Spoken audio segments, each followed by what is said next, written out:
A big change for one of the world's biggest tech companies. Google is setting up a new holding company called Alphabet. Now, the biggest unit of the company, Google. Co-founders Larry Page and Sergey Brin will run the larger company, while this man becomes Google's new CEO, former Android boss Sundar Pichai. Let's explain how all of this will work. Now, right now, Google is this sprawling entity. It's encompassing everything from search to driverless cars, even research into immortality. Now, this variety is part of what makes Google unique, but it's also led to investors worrying about the company's focus. This reshuffle changes all that. Google retains core elements like search, Android, and Maps, units that play a key role in selling ads, its main source of revenue. But other departments are spinning off into their own sub-companies, including divisions like Life Sciences, which is working on glucose sensing contact lenses, or the Google X Lab, which is working on a drone delivery system. Now, Page says restructuring allows the company to take more chances and to spend more time on projects like that, so-called moonshots that may take years to pay off, if ever. But why do they invest so much into projects like this at all? Now, I put that question to Executive Chairman Eric Schmidt when we spoke 2 years ago. Because we can, because we have the economic resources and the leadership that we can take bets that other companies can't. We fundamentally believe that technology can be a force for good, that investment with very, very sophisticated scientists can invent new products, and we're willing to fail. We're willing to build products that might not work or might not work in version 1. But we know if we keep trying it, eventually something really interesting is going to come out. And who doesn't want to be immortal? Eric Schmidt there. Now, so far, the reaction to Google's announcement appears to be positive. Our chief business correspondent, Christine Romans, joins me now live. And Christine, a big question this morning, will investors indeed like the new structure? Well, so far it seems they do. I mean, the stock is up 6%. It's been a great year. It's up 25%. But what this does, this new structure, it provides some clarity. It provides some adult supervision, if you will, to what has been a sprawling and growing and far-fetched empire. That's how it all boils down there. The Google part of the business, that's Android, Search, Chrome, and YouTube. Calico, that's increasing longevity. Google Ventures, of course, that's where they're putting money in startups and trying to help fund great new ideas. Google X, that's the moonshots. That's everything from driverless cars to drone delivery to all kinds of stuff. Somebody comes up with a great idea, it goes in Google X. Nest, that's the home technology.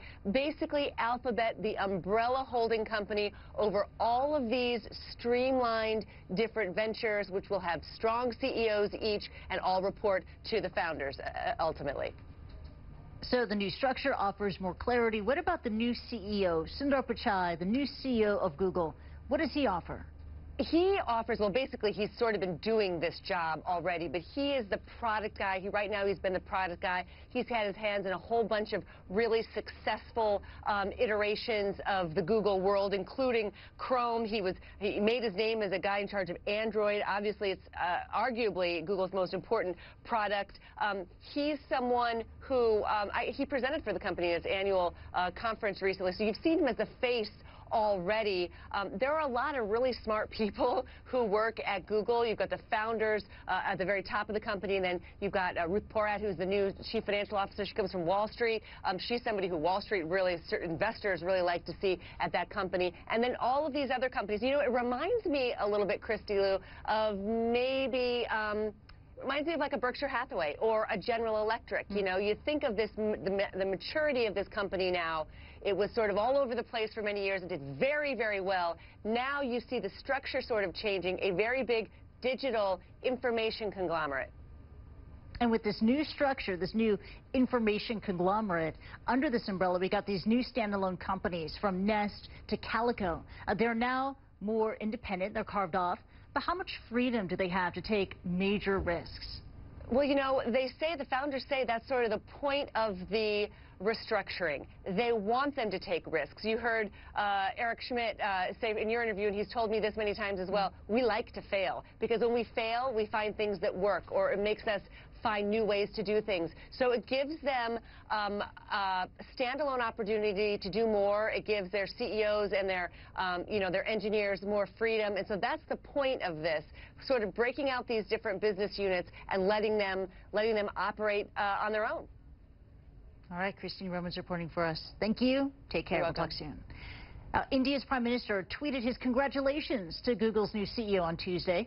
Sundar Pichai was born in Tamil Nadu in India. He moved to the U.S. to study at Stanford University, the same university where Google's co-founders met. But his story isn't unique. Last year, Microsoft appointed Satya Nadella as its CEO, and like Pichai, Nadella was born in India and only moved to the U.S. later in life to study at an American university. It means two of the biggest names in technology are led by CEOs from Asia.